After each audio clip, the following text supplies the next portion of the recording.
In today's video, I'm going to teach you how to add audio into a Google Slides. By the end, you'll know exactly how to place audio on a slide and control how it plays during your presentation.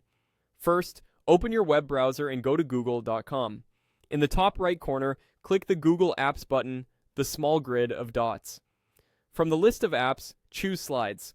This takes you to Google Slides, where you can access your presentations. Next, open the presentation where you want to add audio. If you have several files, use the search bar or recent list to find it quickly. Go to the specific slide where you want the audio to start, since the audio you insert is tied to that slide by default. At the top of the screen, click Insert on the menu bar. In the drop-down menu, choose Audio. This opens a file picker linked to your Google Drive. Now choose the location where your audio is saved in Drive, such as My Drive, Shared with Me, or Recent. Google Slides supports common formats like MP3 and WAV. If you don't see your file, make sure it's stored in your drive and that you have permission to access it. Proper sharing access matters later if you plan to present or share the deck with others. Click the audio file you want to use to highlight it, then click Insert. A speaker icon will appear on your slide. You can drag this icon to a corner or keep it visible where you want your audience to notice it. You can also resize it if you prefer a smaller on-screen element.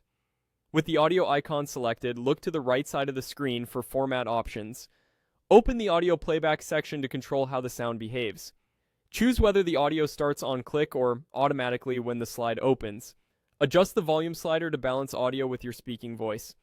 If you need the track to repeat, turn on loop audio. If the audio should stop when you move to the next slide, enable stop on slide change. There's also an option to hide the icon while presenting if you want a cleaner look. Just remember how it triggers if you choose on-click playback.